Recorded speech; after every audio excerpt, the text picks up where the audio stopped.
Lecture audio du conte Charmant de Hans Christian Andersen par Valérie Alain.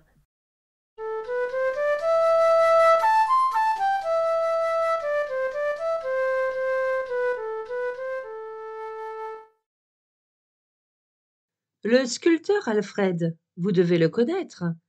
Nous le connaissons tous. Il a eu la médaille d'or, est parti pour l'Italie et en est revenu. Il était jeune alors, il l'est même encore, mais il a tout de même une dizaine d'années de plus que dans ce temps-là. Il est rentré au pays, est allé visiter une des petites villes de Seeland. Toute la ville connaissait cet étranger, savait qui c'était. Il y a eu en son honneur une réception dans une des plus riches familles.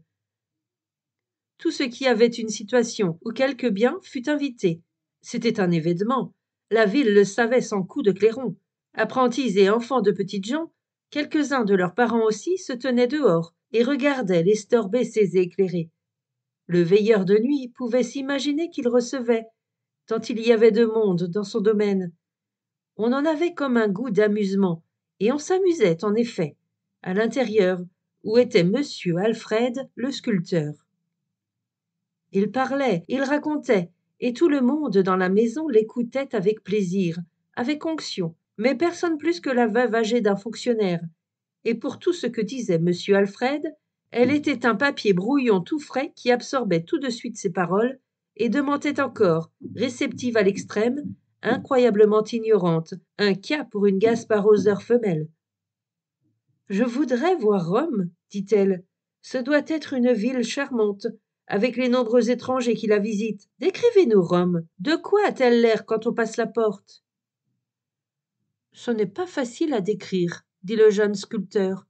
Il y a une grande place au milieu de laquelle se dresse un obélisque, qui a 4000 ans. Un organiste? S'écria la dame, qui n'avait jamais entendu le mot obélisque.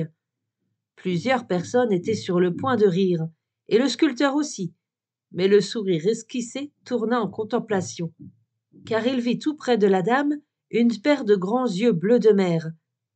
C'était la fille de celle qui parlait, et quand on a une pareille fille, on ne peut pas être niaise.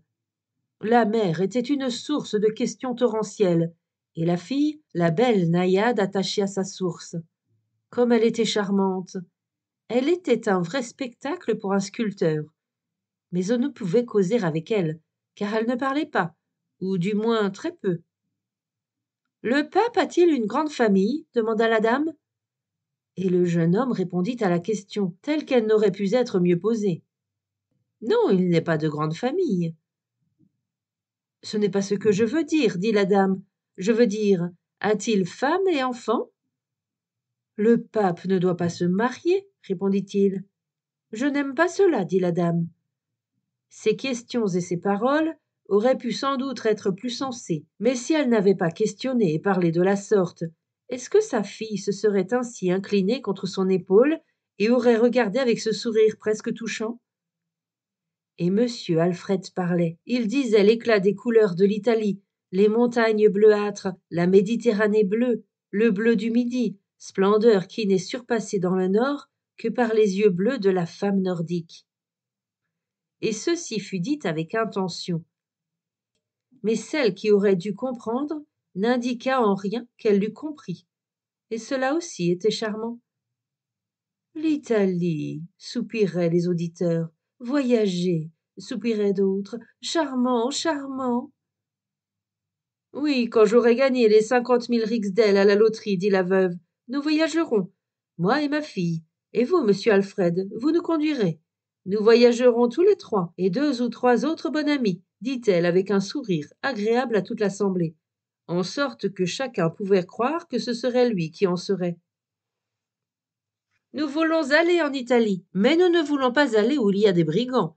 Nous resterons à Rome, et sur les grandes routes, où l'on est en sûreté. Et la fille poussa un léger soupir. Que ne peut contenir un léger soupir, et que ne peut-on y supposer? Le jeune homme y supposa beaucoup de sens. Les 2 yeux bleus, ce soir-là, révélaient pour lui des trésors cachés de l'esprit et du cœur, aussi riches que les merveilles de Rome. Et lorsqu'il quitta la Réunion, il était tout féru de la demoiselle. De toutes les maisons, ce fut celle de la veuve que fréquenta M. Alfred le sculpteur. On comprenait que ce ne pouvait pas être pour la mère qu'il y allait, bien que ce fût toujours elle et lui qui parlaient. Ce devait donc être pour la fille. On l'appelait Cala. Son nom était Karen Malen, que l'on avait contracté en Cala. Elle était charmante, mais un peu indolente à ce que l'on disait. Elle restait volontiers couchée tard le matin. Elle y est habituée depuis son enfance, dit la mère.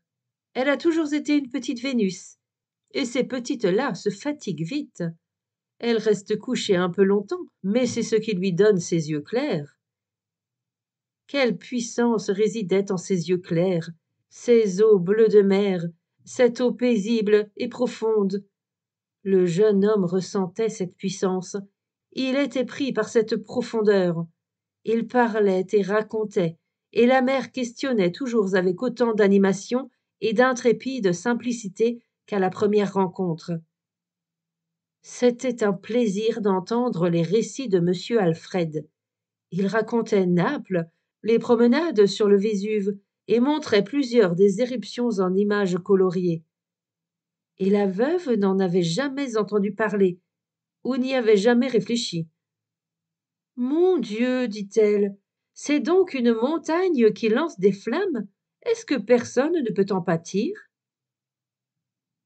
Des villes entières ont été détruites, répondit-il, Pompéi et Herculanum.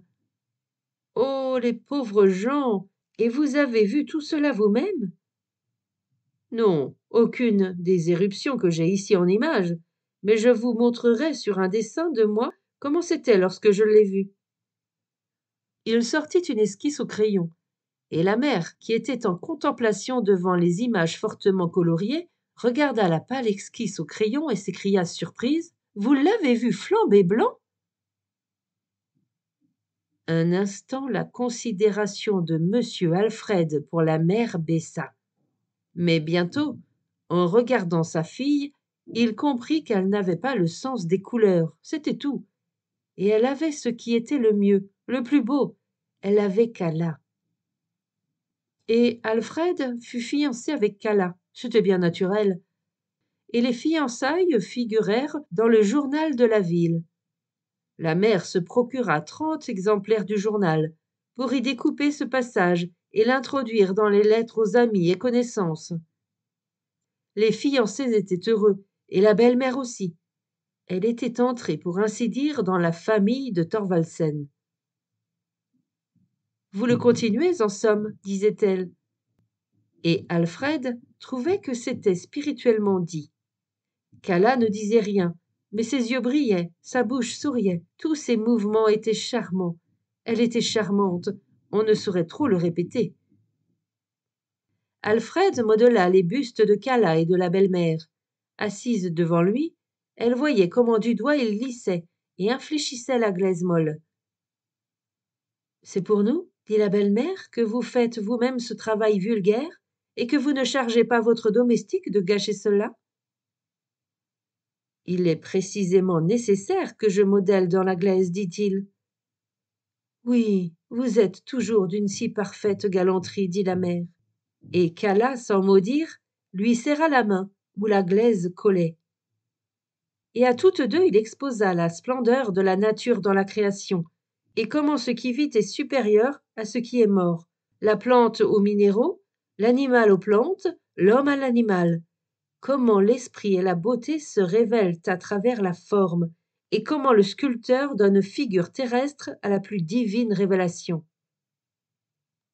Cala restait muette, berçant la pensée exprimée.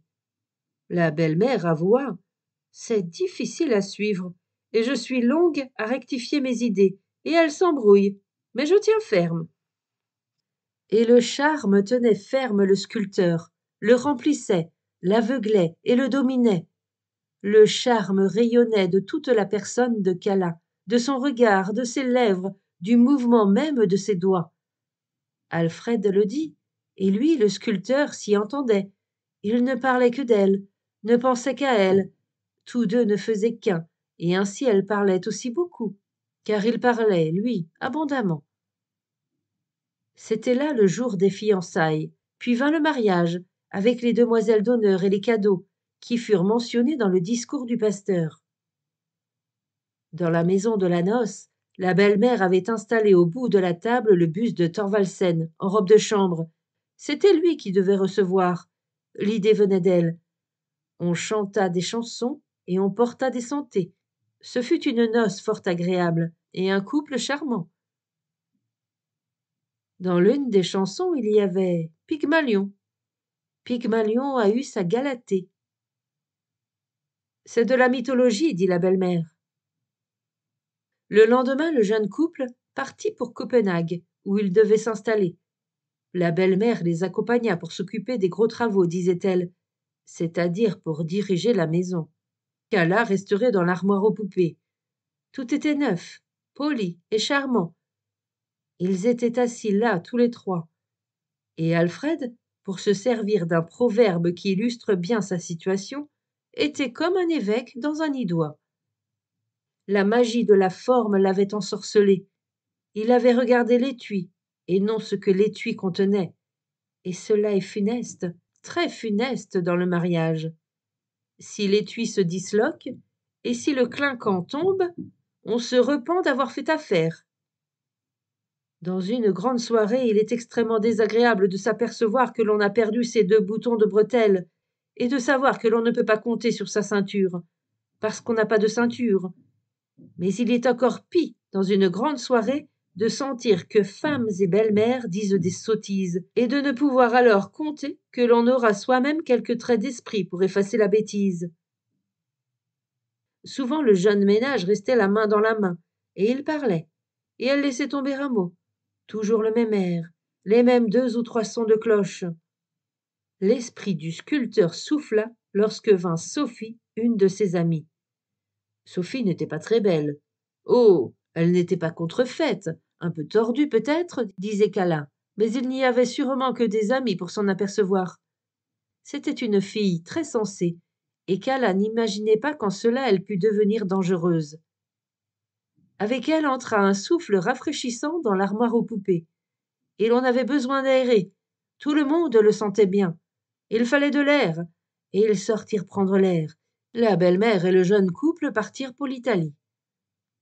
Dieu merci, nous voilà rentrés chez nous, dirent mère et fille lorsqu'elles revinrent l'année suivante avec Alfred.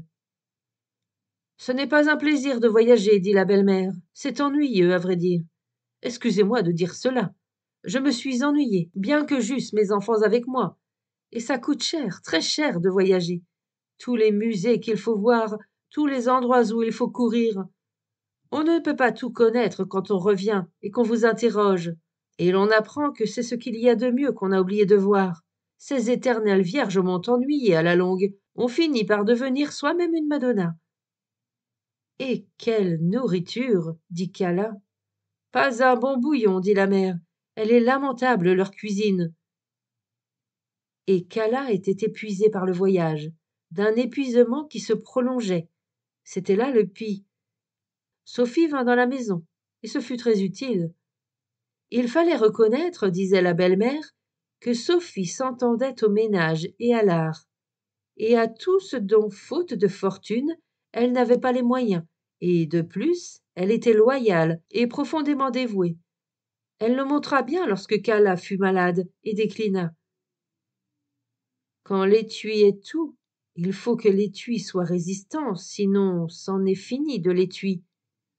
Et l'étui fut à bout. Cala mourut. Elle était charmante, dit la mère. Elle était vraiment autre chose que tous ces antiques, qui sont tellement défraîchis. Cala était complète, et c'est ce qu'une beauté doit être. Alfred pleura, et la mère pleura, et tous deux prirent le deuil. La mère surtout se vêtit de noir, et elle resta en noir le plus longtemps, porta le deuil, et elle éprouva ce deuil nouveau qu'Alfred se remaria, et prit Sophie, qui n'avait pas belle apparence. Il est allé d'un extrême à l'autre, dit la belle-mère, de la plus charmante à la plus vilaine. Il a pu oublier sa première femme. Il n'y a pas de constance chez les hommes. Mon mari était autre. Il est vrai qu'il est mort avant moi. Pygmalion a eu sa Galatée, dit Alfred. Oui, c'était dans la chanson de la noce. Et j'étais réellement épris de la charmante statue qui s'est animée dans mes bras. Mais l'âme apparentée que le ciel nous envoie, un de ces anges qui peut sentir avec nous, penser avec nous, et nous remonter quand nous fléchissons. C'est maintenant seulement que je l'ai trouvé et gagné. Tu es venue, Sophie, non avec la beauté de la forme et un éclat rayonnant, mais encore plus jolie qu'il n'est nécessaire. L'essentiel, c'est l'essentiel. Tu es venue apprendre au sculpteur que son œuvre n'est qu'argile, poussière, simple image du noyau intérieur que nous devons chercher. Pauvre Cala, notre vie terrestre a été comme une vie de voyage. Là où l'on se réunit par affinité, nous serons peut-être l'un pour l'autre à demi étrangers. Cela n'est pas gentil, dit Sophie. Ce n'est pas chrétien. Là-haut, où l'on ne se marie pas, mais où, comme tu dis, les âmes se réunissent par affinité, où tout ce qui est beau s'épanouit et s'élève, son âme résonnera peut-être avec tant de force qu'elle surmontera la mienne, et toi, tu pousseras peut-être de nouveau ton premier cri d'amour. Charmante, charmante.